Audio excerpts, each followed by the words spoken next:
Well, hello, Rock Church. I am excited to see you today. I want to welcome you here, whether you're at our Aner campus, our Conway campus, our South Strand campus, or our online campus.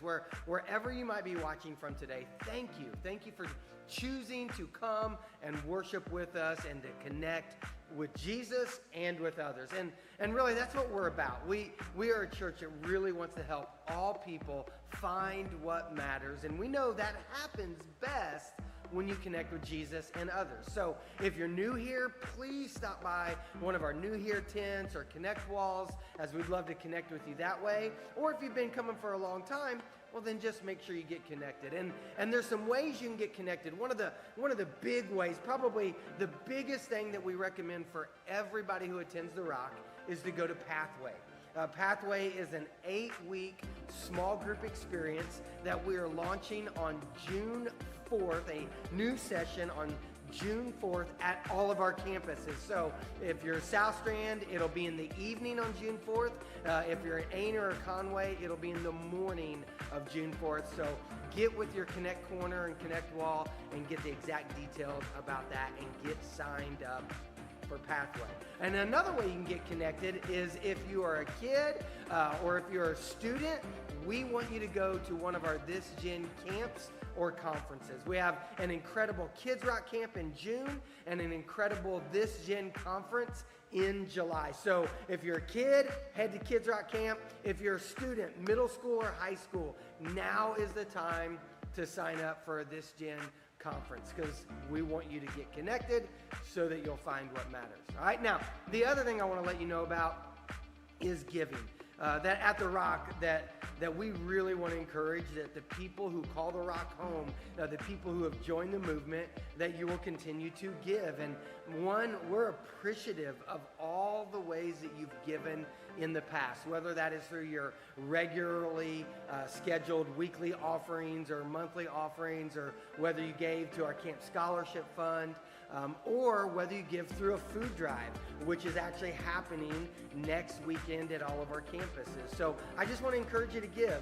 Give of your finances through giving, and give of just some of your resources through bringing some food for our food drive, and you can check out what is needed at the Connect Wall. Guys, that's about it. It's going to be a great week.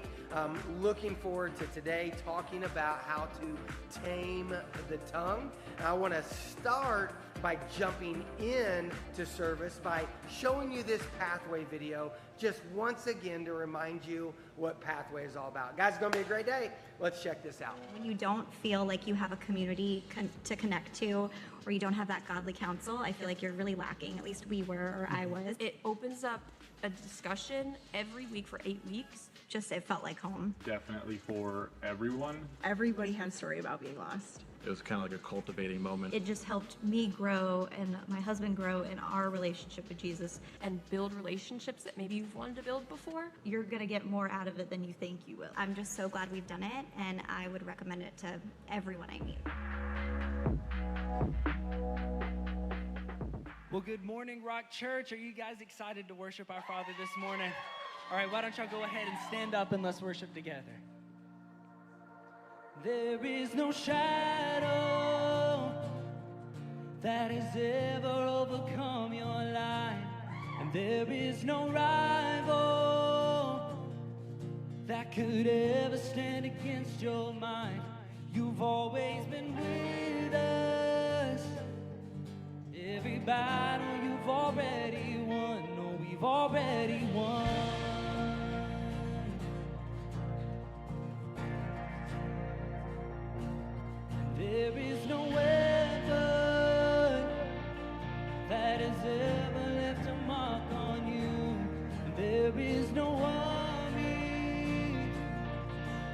the power to conquer truth.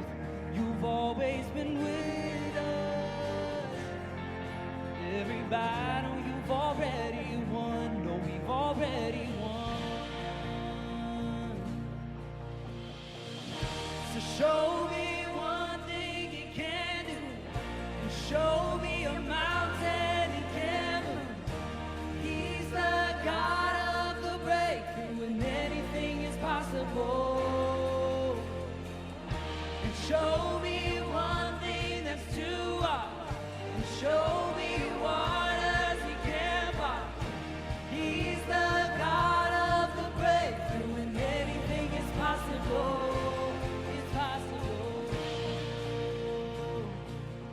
There is a kingdom that's advancing at the speed of light, and in his kingdom every dead thing is bound to rise. Oh God, our Redeemer, he is faithful to revive. Oh, he will revive. So show me one thing he can do. Show me a mountain he can move. He's the God of the breakthrough, and anything is possible. Show me one thing that's too hard, and show me waters he can't part. He's the God of the breakthrough, and anything is possible. It's possible.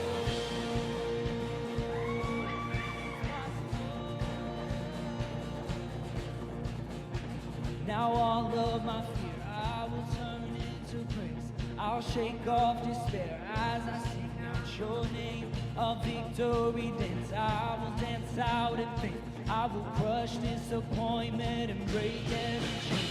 Now all of my fear I will turn into praise. I'll shake off despair as I sing out your name. A victory dance, I will dance out in faith. I will sing it out. Now all of my fear I will turn into praise. I'll shake off despair as I sing out your name. A victory dance, I will dance out in faith. I will crush disappointment.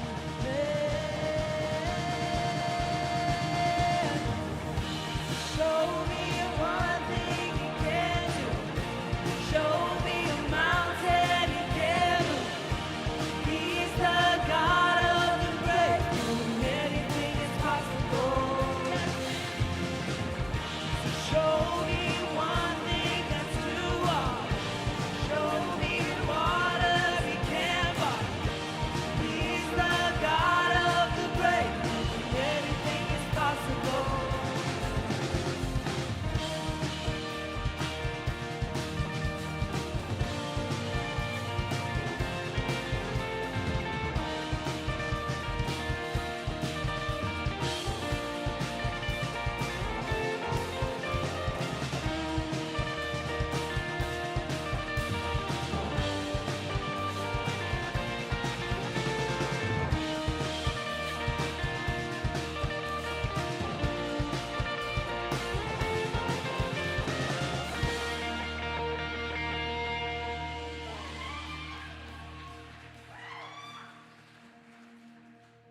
Church, let's just continue to sing out his praises this morning.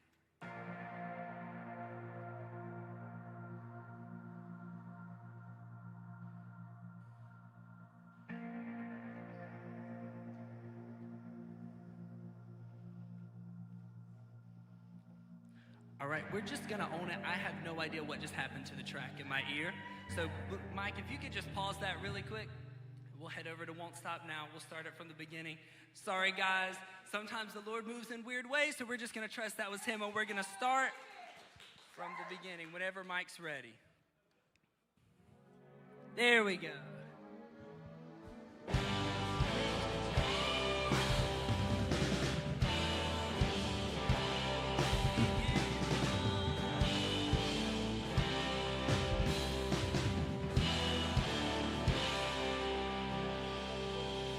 I give you glory for all you brought me through. And now I'm ready for whatever you want to do. And I'm moving forward to follow after you. And now I'm ready for whatever you want to do. Yes, I'm ready for whatever you want to do. 'Cause your presence is an open door. We want you, Lord, like never before. Your presence is an open door. So come now, Lord, like never before.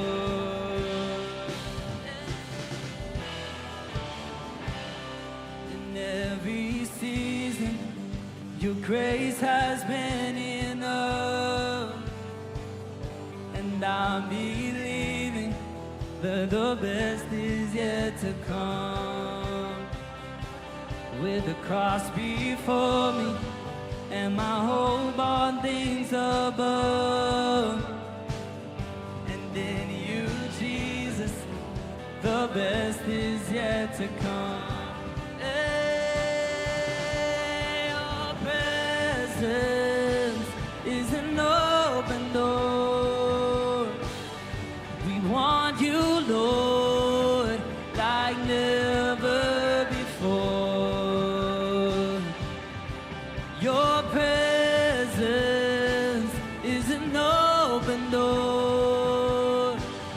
So come now, Lord, like never before.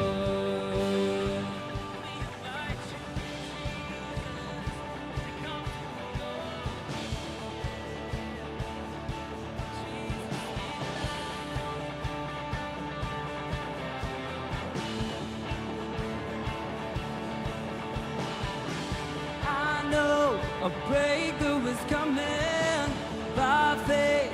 I see a miracle. My God made me a promise and it won't stop now. I know a breakthrough is coming by faith. I see a miracle. My God made me a promise and it won't stop now. I know a breakthrough is coming by faith. I see a miracle.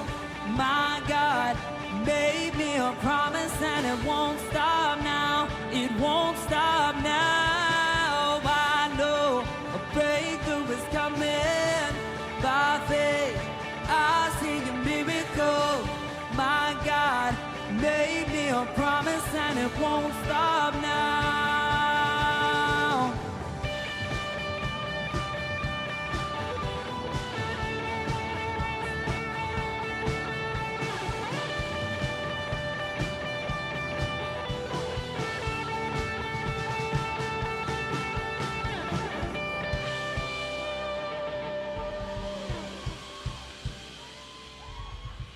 Jesus, we love you.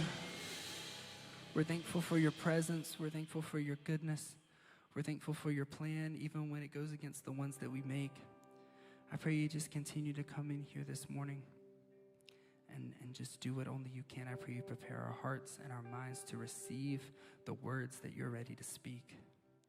Jesus, we don't want anything but you. You're the one thing we desire. You're the one thing we're chasing after. So please come rest on us this morning.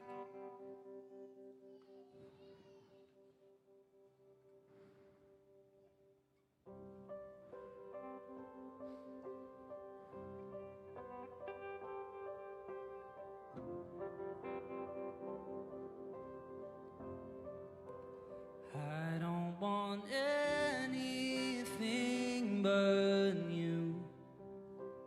You're more than every dream come true.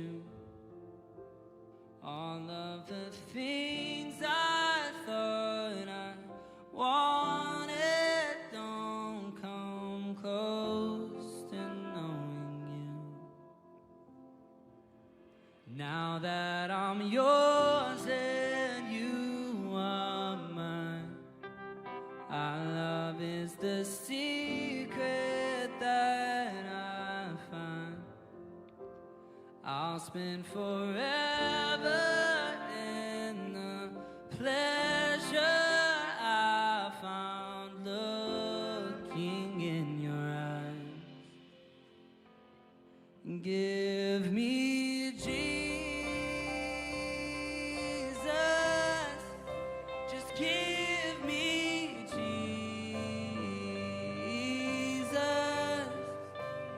You can have all this world. You can have all this world.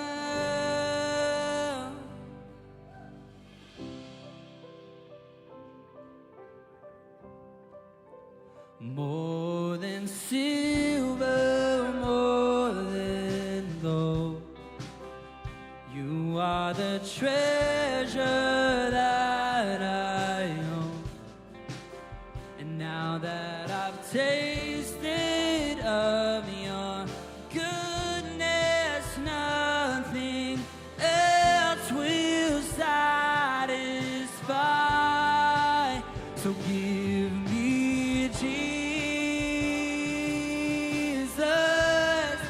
just give me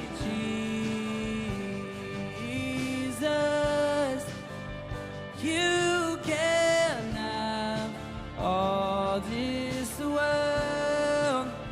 You can have all this world. Give me Jesus. Give me Jesus. You can have all this world. You can have all this world. Just give me Jesus. I only want Jesus.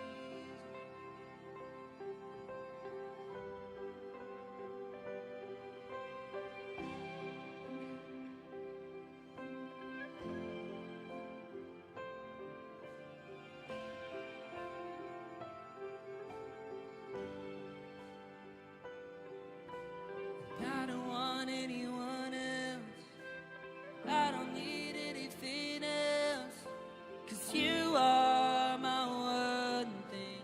You are my one thing. I don't want anyone else. I don't need anything else. 'Cause you are my one thing. You are my one thing. I don't want anyone else. I don't need anything else. 'Cause you are my one thing. You are my one thing. I don't want anyone else. And I don't need anything else. 'Cause you are my one thing. You are my one thing. You are my one thing. You are my one thing. You are my one thing. Give me Jesus. Give me Jesus.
out to him one more time.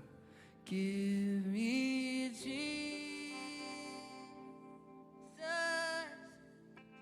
Give me Jesus.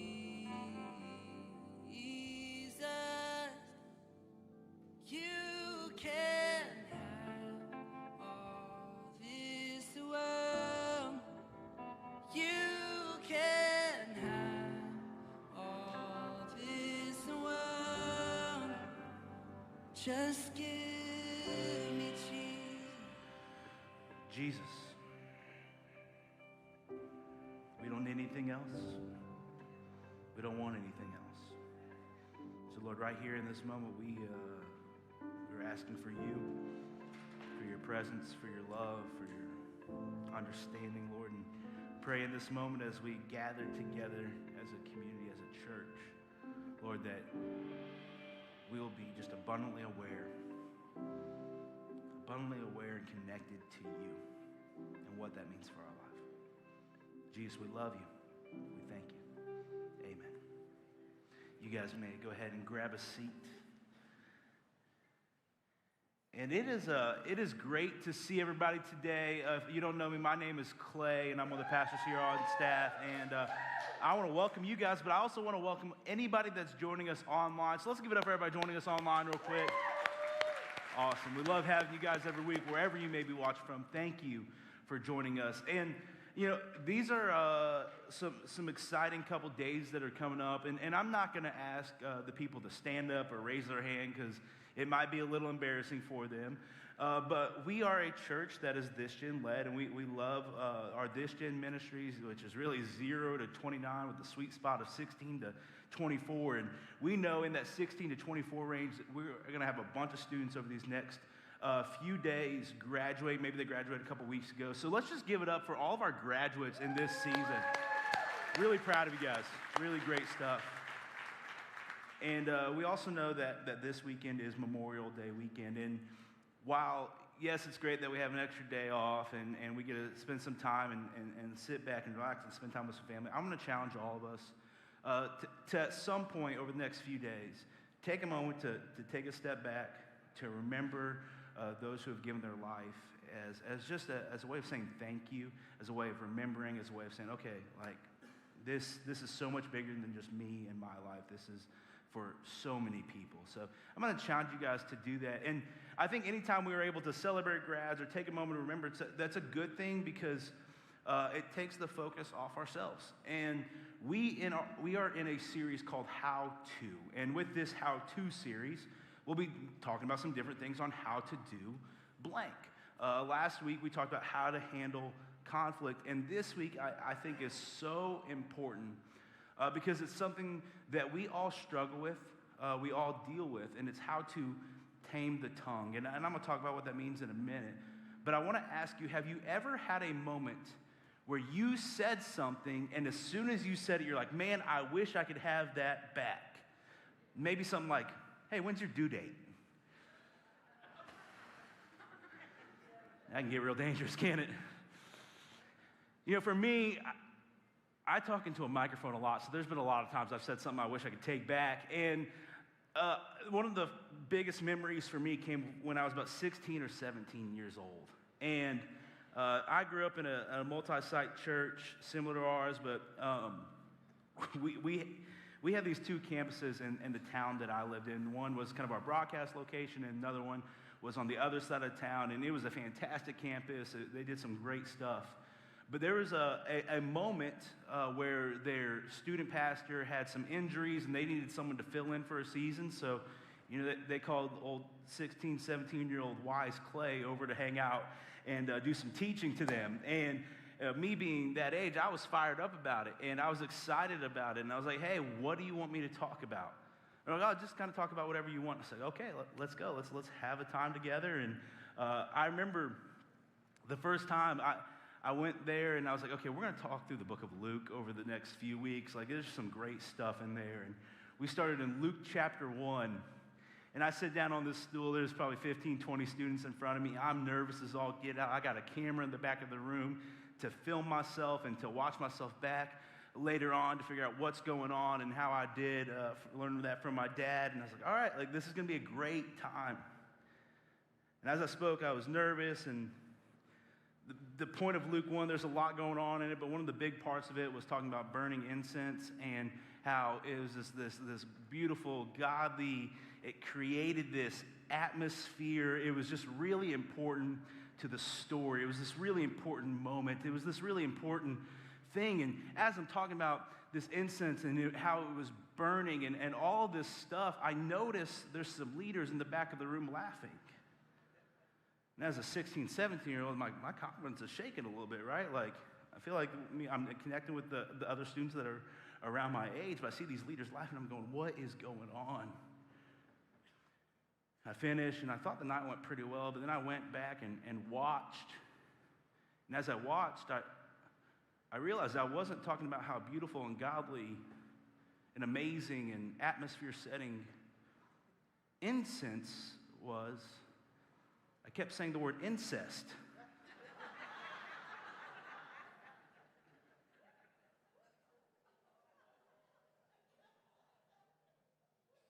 It's a little different.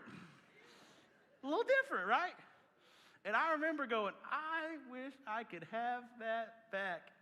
I was very embarrassed. I mean, like, there's no coming back from that. It was brutal, right? And while that's an example from my life, I know there's examples we could use all over the place for ours. And with this idea of taming the tongue, there are sometimes we need to not talk, or we need to learn how to say the right things. And I'll be honest, I don't like using the word tongue on stage. It just is kind of a gross word to say. It gives gross imagery. Like, it's just a weird word. It's kind of like saying the word moist from stage. Like, it just kind of makes everyone a little uncomfortable. And so to get past that uncomfortableness, I got a few fun facts about a tongue for you. Tongues are unique like a fingerprint. It is also the body's strongest and most flexible muscle. And sticking your tongue out at one another in Tibet is a way to greet one another. And as we often do at church, we tell each other to greet one another. So go ahead and greet your neighbor in a Tibetan way. Just stick your tongue at them. Really hope that your person brushed their teeth and doesn't have coffee breath this morning. Like really hoping for that, right? I'm excited about today because if anybody knows me, like I sometimes talk before thinking, and I think there's a lot of us do that. And I think there's a lot of times where we talk and it actually makes our lives worse. And it kills stuff and it hurts people and it destroys things. And it's just like, man, I wish I could be better at this. I wish I could say the right thing more often. And we're pulling everything from today from the book of James. And that's where we've been in this whole series. And it's interesting, in the book of James, there's 108 verses. And 15 of them reference the tongue and words that we speak. I started thinking, like, why would that be such a key idea in the book of James? And then it hit me. James, if you didn't know, is the half-brother of Jesus, which means when any time there was like an argument, or any time there was a moment that they were talking to their parents, Jesus was always saying the perfect thing. And James was probably saying the wrong thing every single time. You could imagine how frustrating that would be, where your sibling is literally always right. Right? And I know some of you guys have siblings that think they're Jesus, but like this one is actually Jesus, right? Like you're just going, like, parents, I know you don't want to admit this, but you know you have one child that acts better than the other. Jesus was acting better than the other, right? Like, this is how it was going. And you could see almost he learned all these life lessons through his relationship with Jesus and his family. And early in the book, he talked about what was practicing true and pure and undefiled religion. People were bridling their tongue in James 1. And then by the time he gets to James 3, he's teaching us about this dangerous weapon. And the tongue is a way of referencing our words. And I want us to know today that the tongue has a lot of power. Josh Phillips, our South Street campus pastor, he put this together. It was so good. He said, the tongue has made many famous and caused some to lose fame. It's created hate and provided comfort, commended and corrupted, used to bless and to blame. We need to learn how to tame the tongue if it has that kind of power. And here's why. First reason, words can direct. James 3:3-5, it says this: we can make a large horse go wherever we want by means of a small bit in its mouth. The next verse says, and a small rudder makes a huge ship turn wherever the pilot chooses to go, even though the winds are strong. And then the last part of it says, in the same way, the tongue is a small thing that makes grand speeches. You know, we all know that person in our lives, you might be sitting next to him, that speaks before they think. And with that, there's times where that's really funny. They make you laugh. They say dumb things. Then there's also times where it kind of makes you a little sad because it's like, man, you're just not getting it. Or maybe it makes you angry because it's said in a way that they're just not thinking of what the kind of impact their words are going to have. And I don't want us to be that way. Our words direct our life. So what we need to do is we need to be paying attention to what we're saying, paying attention to what we're communicating, paying attention to the words that are coming out of our mouth. Because for better or for worse, our words direct the life that we live. For example, when I was like, okay, I want to date Katie, I went up to her. I hit her with one pickup line. And then 6 months later, we were married. It's not how it worked. It took a year of begging, right? Or like an interview. Think about an interview. The words that you say in that interview will either get you that job or lead you to not getting that job, right? For my dudes in the room, if someone tells you, I bet you can't do blank, you're like, all right, challenge accepted, right? You see, these words, they direct our lives. They lead us to a place where we're trying to figure out, okay, this is where I am going.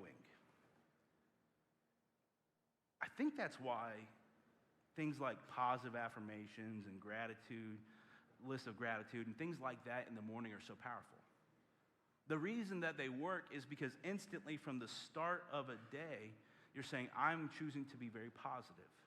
I'm choosing to have an attitude of thankfulness. I'm choosing to be grateful for the life that I live, and that is actually affecting the rest of your day because you're putting yourself in that direction. Now think about this with the words that we speak. I did some study. Women utter an average of 20,000 words a day, while men speak an average of 7,000. Out of all those words that are spoken, half of the words that we speak are negative.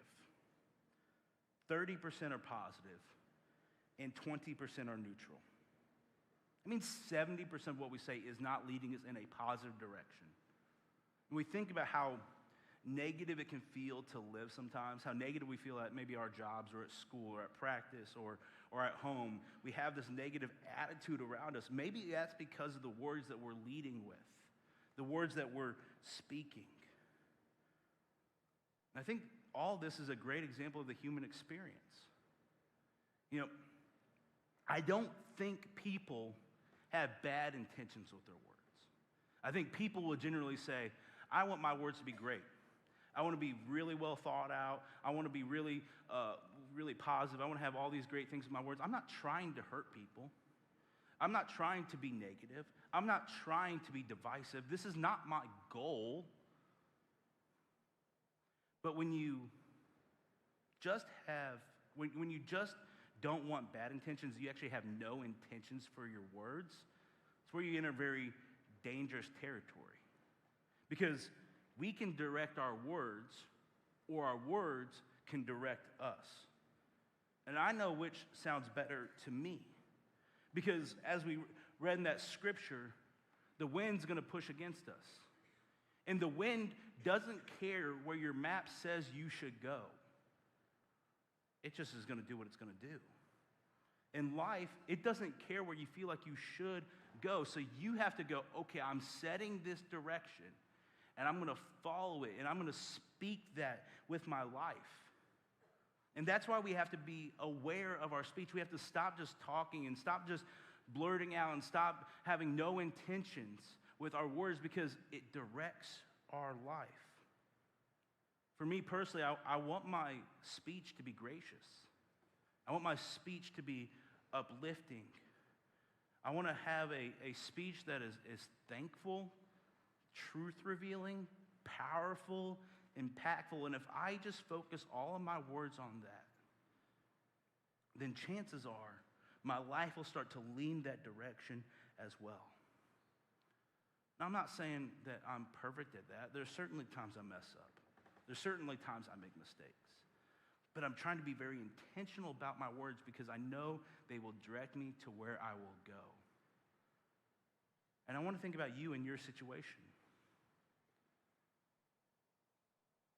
Do you feel like you're surrounded by gossip all the time? Is that because you gossip all the time? Do you feel like you're surrounded by negativity because maybe you are being negative? Maybe some of you are saying like, Clay, I can't do blank. Is that because you are verbally saying, I can't do that? Or maybe it's something like, I don't believe I can change. Is that because you're saying you can't change, you're not good enough to change? You see, all these things add together and they create this life that we're living. They circle back, they're the rudder, they're the bit in the horse's mouth, and they're directing us to where we're gonna go. So we have to make sure our words are directing us in the right manner, because if we don't, they will lead to destruction. You know, there's this a phrase, a tiny spark can set a great forest fire. And I really do believe, yes, words can direct, but words, they can also destroy. You know, Smokey the Bear says only you can prevent forest fires, right? And I think there's so many times we have all these giant fires in our life, and if we would have just said the right thing at the right time, then maybe that fire wouldn't exist. You know, the spark is typically pretty small, but the damage is very, very large, and it can be very hard to go back and fix it. I love what Proverbs 16:27 says about this. It says, a worthless person digs up evil, and his speech is like a scorching fire. Fire is an interesting thing. If you don't know my story at all, you might know I'm from Illinois. And there's this kind of thing that's big in Illinois. It's obviously big in history as well. But in 1871, there's this thing called the Great Chicago Fire. And it started on a Sunday. It ended on a Tuesday. The fire ended up being 4 miles wide and 7 miles long. And it just destroyed everything. It eviscerated the city. There were 90,000 people left homeless. There were 17,000 buildings destroyed, and over 300 people died. It was a horrific tragedy. And when you think of all the destruction, you think of all the pain, you think of all the struggle that came out of that, you would go, man, what kind of monster would set that fire? What kind of horrible thing would happen to create that destruction? And the most popular theory as to why that fire started was that Mrs. O'Leary's cow knocked over a lantern.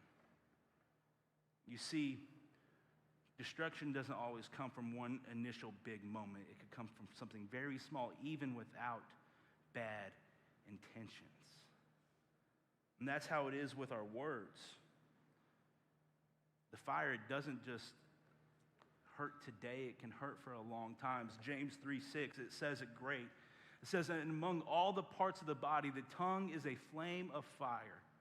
It is a whole world of wickedness, corrupting your entire body.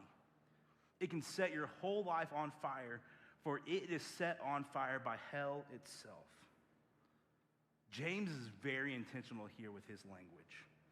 He's trying to get us to understand that Satan and his crowd will take advantage of every small word that we say.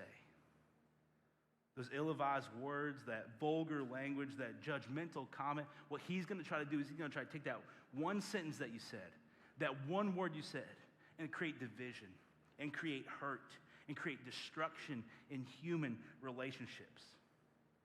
You see, the tongue, it's an itty-bitty thing in your body, and it has the power to destroy so much. So we have to do everything in our power to tame it. Because if we don't, people and ourselves are going to get hurt. But the problem is it's really hard to tame. Look what it says in verses 7 and 8. It says, every kind of animal, bird, reptile, and fish is tamed and has been tamed by humankind. But no one can tame the tongue. It is restless, evil, full of deadly poison. You know, I find that fascinating. You go to the zoo, you go to Animal Kingdom, you go to SeaWorld before that documentary on Netflix came out about 10 years ago, and you have all these places where these animals are controlled. You're like, wow, I can't believe they tamed that tiger. I can't believe that they have that orca in captivity. I can't believe that elephant's running around Animal Kingdom, right? Like it's all these crazy things, and that they're tamed and they're controlled in these environments. We can tame any animal, but as that scripture says, we can't tame the tongue. It's crazy. Because we do have the best intentions to try to tame our tongue. But even when we do our best, we're going to fail. A man named John Phillips, he said this: try as we might, we cannot prevent the tongue from lashing out at times. Even the greatest and most gifted and gracious of men has said something that they later regretted. Now, if you're married, you might have fell into this trap before. Maybe you're like me and you might have said one of these phrases on accident. Maybe someone has said them to you. Maybe you're like, hey, if you ever say this to me, I will end you, to the person that you're sitting next to. Phrases like, I'm not going to have you raise your hand. This would be awful for me to have you raise your hand. Phrases like, I told you so. Bad to say as a husband, right? Or, what's wrong with you? Or, you're always in a bad mood. Or my personal favorite, to not use, you are acting like your mother. Don't say that one. Or, well, it's about time. Or, well, if you don't like it, then leave. You see, you don't have intention of saying something hurtful, but you just get so worked up and something just slips out. And unfortunately, we start saying things and it sprays like a deadly poison. And unfortunately, we have all done this. This might be in person with somebody. This could be even online. And in that situation, just imagine your thumbs as tongues. Like, be careful of how you, once again, weird imagery with the tongue thing, but like, just imagine that, like, be careful with what you're saying, because it could be very hurtful. But the problem is, no matter how much we try to be better, there's nothing that we can do to fix it. Because no man by himself can tame the tongue. Because the problem is much deeper than our mouths.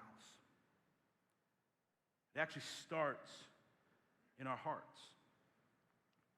People say through books and podcasts and blogs and mentors and all these things that, oh yeah, I'm going to change. It just doesn't work like that.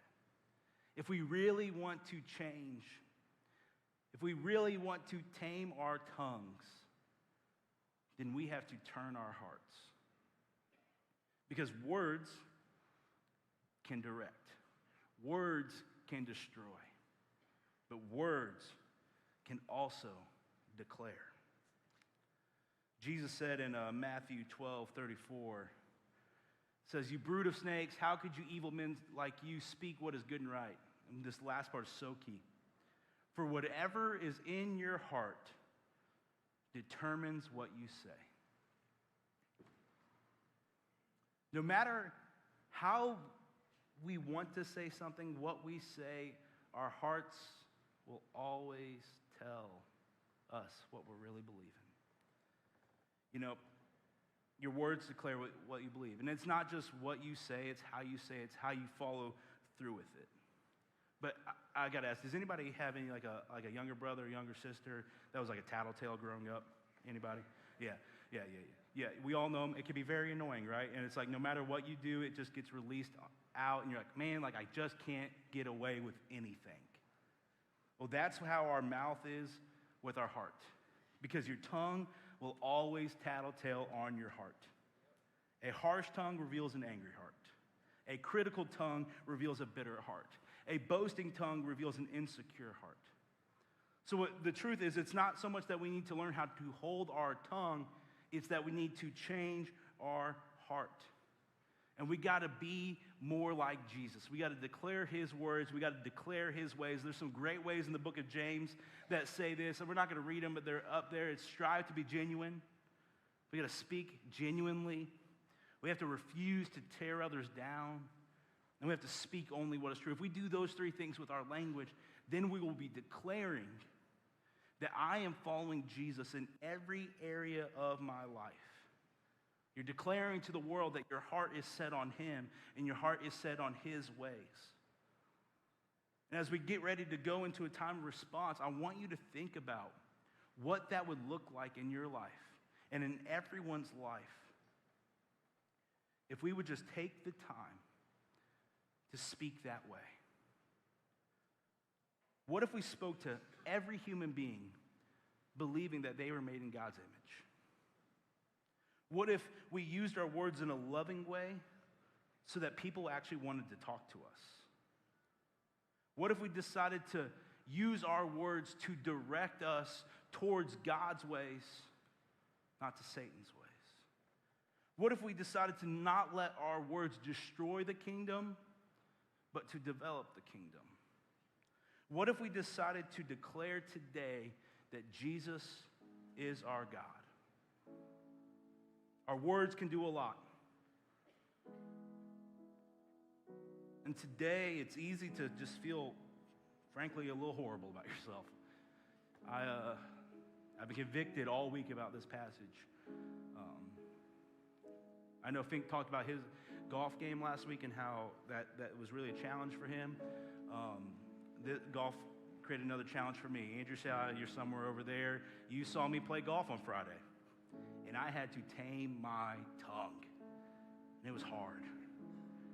So if you want to really work on your spiritual development, pick up the game of golf, right? It was hard. I was so frustrated. But I sat there and I even said it to him. I said, look, I know it's because I'm preaching on this subject today. I know God's working on me. I know he's saying, hey, you better use what you're saying on stage. And it's easy to sit here and go, man, I feel so helpless. I feel like I just keep messing up. But the good news is there's still time to change. If you want to tame your tongue, turn your heart. You know, I talked about the Great Chicago Fire earlier, and with that, there's this crazy story that goes along with it, and it's about a guy named D.L. Moody, and he started the Moody Institute, and he's a very famous guy in the Christian world. It's fascinating. Moody was actually preaching in Chicago during that time. And as he was preaching, he ended up going long, and he didn't get to the point where he was able to finish with a gospel presentation. He said, hey, why don't you guys come back tomorrow night, and I'll finish this with this gospel presentation for you. Next thing you know, the fire breaks out. And D.L. Moody was never able to share that gospel message with them because of the destruction of the whole area. And he said from that point on, he would never go another sermon without presenting the gospel at some point during it. He said it haunted him every day that he never shared that message with others. And here's how I want to finish today. Romans 10:9 says, if you confess with your mouth that Jesus is Lord and believe in your heart that God raised him from the dead, you will be saved. You see, the story of Jesus is that he saw our lives, and he sees the hurt we're in, he sees the pain that we're in, he sees the sin that we have in our lives. He says, man, I want you to change. I want you to experience something different. I want you to have a moment where you understand what it's like to be with me, not just for a moment, but for eternity. So he came down from heaven to earth, died on the cross, 3 days later rose from the dead, and proved that he was all-powerful, and he was over sin, and he was over sin. He said, nothing can defeat me. I am the King of kings, Lord of lords. I am God. And because of what he did, we have the opportunity to turn our hearts to him. And some of you guys, you've been living your life, you're going, man, what is wrong with my life? Like, I need something different. I need to experience something. I want to experience something different. Well, that starts today with declaring that Jesus is Lord. So maybe that's a decision that you need to make today. Or maybe you've been sitting here and you're going, man, like my words have just caused destruction, and I'm so tired of that. I'm so tired of hurting people, even if it was on accident. Today's a great day to just go to Jesus and say, Jesus, I need your help, because there's nothing that you can do to fully change by yourself. You got to lean into him. You got to rely on his power and what he can do. Maybe some of you guys, you're just having a hard existence because you've talked down about yourself for a long time. Your words might not be to other people. Your words might be to yourself. And because of that, you feel like you're worthless, that you can't be fixed, that you can't change, that you have no value. I want you to know today that Jesus died on the cross for you. He cares about you so that you could say, Jesus, you are Lord, and that you could have that life with him. He cares about you that much. You see, our words are a powerful thing. They can direct, they can destroy, but they can also declare our love for Jesus. And if we're able to declare our love for Jesus, that will allow us to turn our hearts to him, which will lead to us being able to tame our tongue. And that's what I want for me. That's what I want for you. I think we could all agree that we don't say things perfectly every single time. We could all get better at this. It'll make our lives better. It'll make our world better. Because we are becoming more like Jesus and experiencing him more and more every day. So let's tame our tongues today by turning our hearts to him. Why don't you guys go ahead and stand with me? In just a moment, we're going to go into a time of response. And during this time of response, we are going to be singing praises to our God. Singing to him and saying, God, you are who you are. You are a beautiful Jesus. You have changed my life. While we're singing these songs, there's communion up here that we would love to offer if you would like to take it. Maybe today is the day that you want to declare that Jesus is Lord for the very first time. You can have that moment at your seat, or if you want to talk to someone, we got people hanging out in the Connect corners. Maybe today is a day that you want to choose to get baptized as a symbolic nature of you going from death to life, just like Jesus did. Whatever the case is, we have plenty of opportunity to respond. I think it's vital because we all have words that we need to get better with. Pray with me. Jesus, I'm thankful for you today. Lord, I know that there's something we're going to try to change, but more than anything, we need you. So Jesus, turn our hearts to you in this moment. Help us to know you. Help us to understand you. Help us to follow you. Jesus, we love you. We thank you.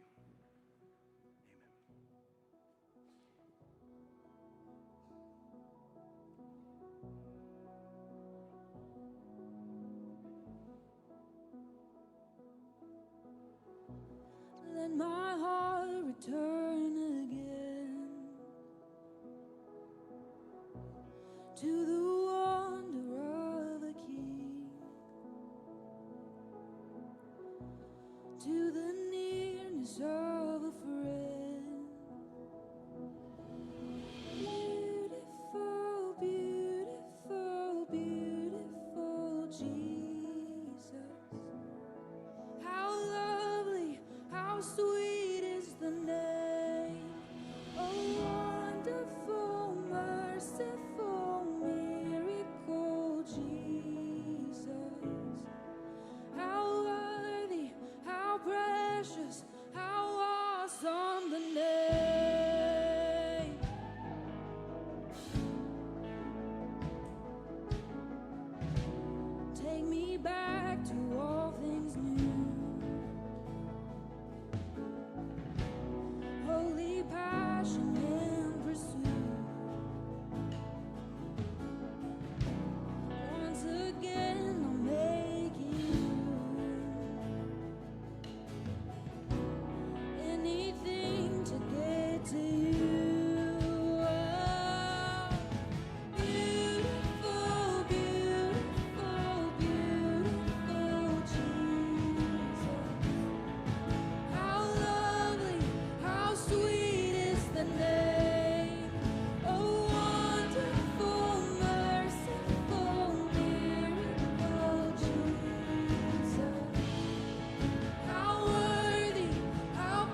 shadow where I hide, the ransom for my life.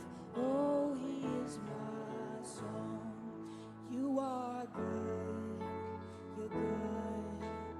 Oh, you are good, you're good. Oh, you are good, you're good. Oh, you are good, you're good. Oh, and let the King of my heart be the wind inside my sails, the anchor in the waves. Oh, he is my song. Let the King of my heart be the fire inside my veins, the echo of my days. Oh, he is my song. Let the King of my heart be the wind inside my sails, the anchor in the waves. Oh, he is my song. Let the King of my heart be the fire inside my veins, the echo of my days. Oh, he is my song. 'Cause you are good, you're good. Oh, you are good, you're good. Oh, you are good, you're good. Oh, you are good, you're good.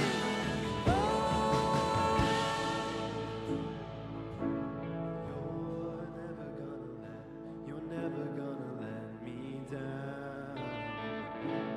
You're never gonna let me down.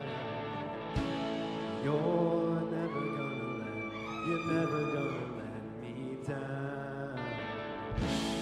You're never gonna let me down. You're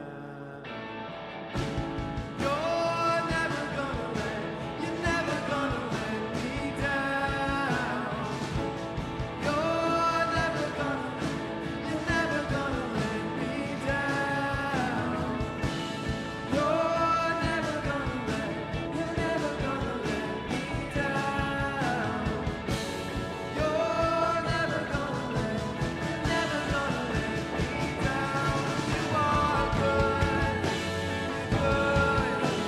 You're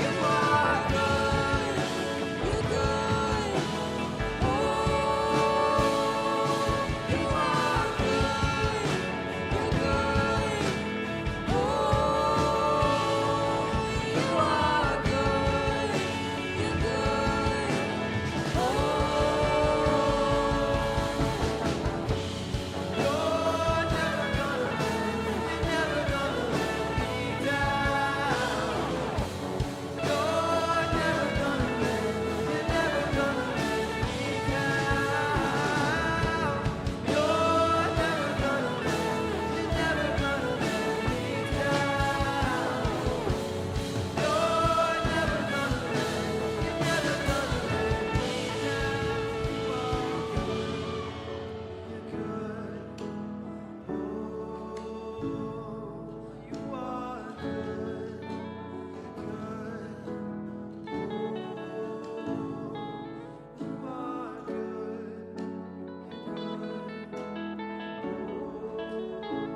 good. Well, hey, if you don't know who I am, my name is Peyton Andrusi, and I'm one of the This Gym pastors here at The Rock. And I was about to leave, I just want to remind you of what Josh talked about at the beginning. Pathway and our food drive is happening next week. So if you're interested in getting more plugged into the church, sign up for Pathway. And where you can do that is right out front at the Connect wall. If you're a student and you want to know more about conference, see me at the This Gen Corner. But with that being said, church, the worship team is going to go back into the bridge. But as we leave this place, let's be the hands and feet of Jesus and help people find what matters. Amen? Amen.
I used to worry about nothing, said I'd never grow up, and I fell in love, and it was enough until it wasn't.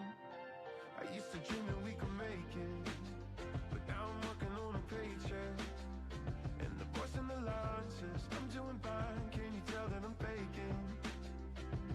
And we watch our friends play the same old game, and we all pretend that we're okay, but we won't say, take me back to the time getting old was turning 25. Single CD that you burned me, we played it back. The way we laugh, windows down, rolling around the south side of town. On your flip phone, you told your dad no, you wouldn't crash. Maybe we went too fast in your Pontiac. My mama worried about my marriage, but now I'm worried about my parents.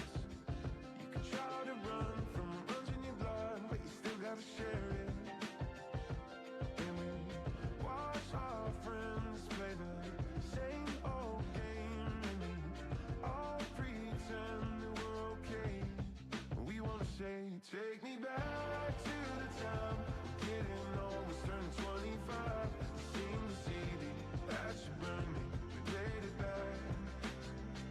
The way we laugh, windows down, rolling around the south side of town. On your flip phone,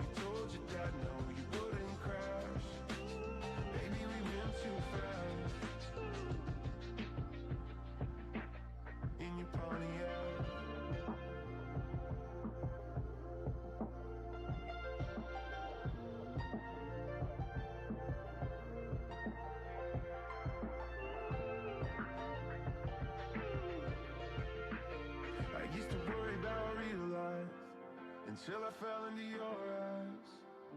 I fell in love, and it was enough to make me realize.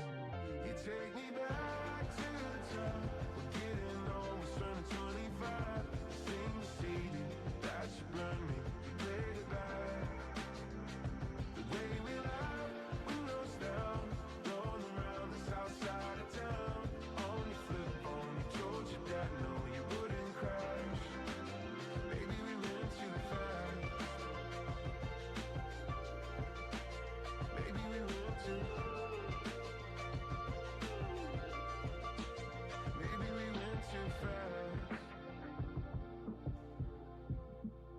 In your Pontiac.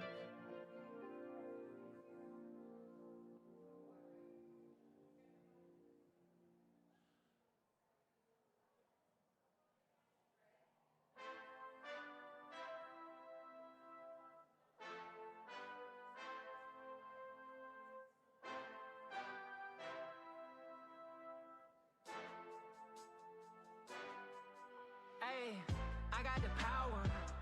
I got the power. I got the power with me. I got the power. I got the power. I got the power with me. This how euphoria. Feeling so glorious. Forever victorious. Heart of a champion. I got the power with me. Go get the championship rings. I got the power with me. This ain't 8 ball, this just fake, dog. I just played my cards, I just prayed and starved. I had faith, dog, against a great odds. I can't take the glory, this came straight from God. I just made a play like OBJ, so really this one here gon' make the top 10. Just a moment I've been waiting for, so may the memory never be forgotten. Unlike the game on the locksmiths, we breaking out this colossus. I feel like this is my time, there's the need for me to shine, I promise. Still on the court after midnight, putting no shot and shot. Working my wrist, clocking overtime. This ain't happen overnight. Hard working, discipline. Did my time, walk the green mile. Now ball at the gym, way above the rim. Shoot the space, I'm ascending. Now drop the beat, let's make history. I got the power. I got the power. I got the power with me. I got the power. I got the power. I got the power with me. This how euphoria, feeling so glorious, forever victorious, heart of a champion. I got the power with me, go get the championship rings. I got the power with me. This ain't fake, dog. This just faith, dog. Had no greenbacks. This ain't Draymond's. Had no place, dog. Had no case, dog. Smile when I take my loss, cause they couldn't take my guard. Ooh, yeah, I know that. Yeah, I got the keys. Die for the dream like a star spangle banner on his no cap. Bone and petite, if I'm bone and petite, man, my song I repeat, let them know that. Feel it when your skin on cold. That hate you receive, wanna make sure you bleed. Try to make you can see that will taste no defeat, that will make you believe. For the sake of the king, only pain that I need. On the other side of the pain, even as a champion. Tell me what it say, I can't outcome. Income won't change my outcome. Champ don't stop when the road get tough. Champ only stop when the work get done. I got the power. I got the power. I got the power. I got the power with me. I got the power. I got the power. I got the power with me. This how euphoria, feeling so glorious, forever victorious, heart of a champion. I got the power with me. Go get the championship rings. I got the power with me. Power with me. Oh yeah. Oh yeah.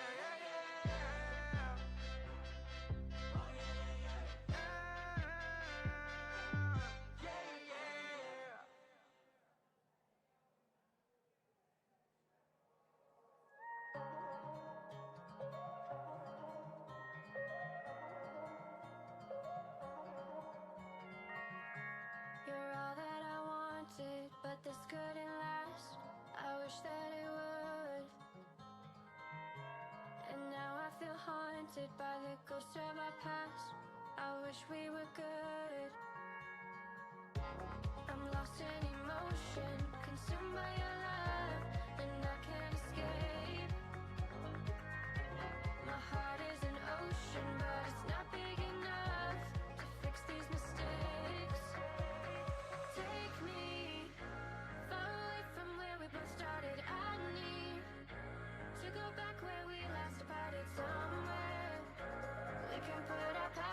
behind us anywhere. We can go anywhere.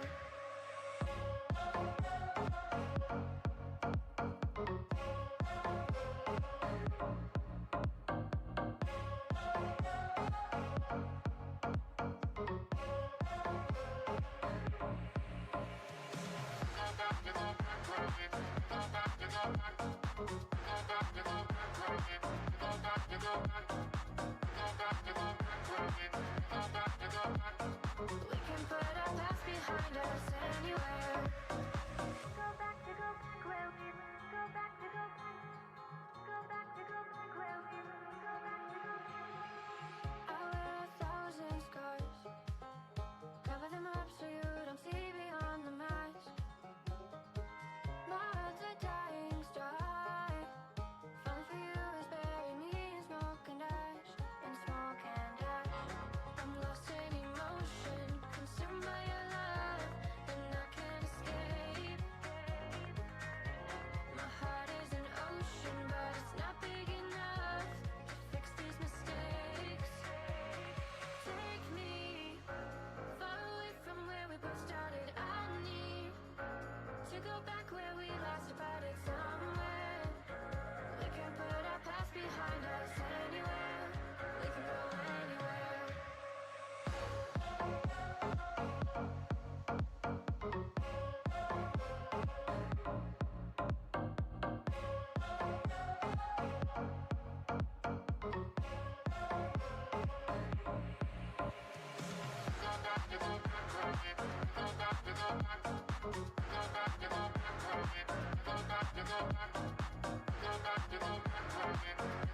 We can put our past behind us anywhere.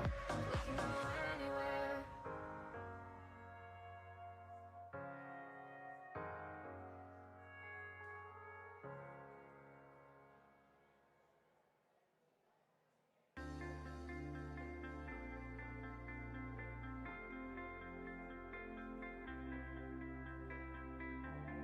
Thought that there was more, so I walked out the door, set out on the path unwinding, aiming for the stars, but I wound up in the dark. Didn't know this road would be so long.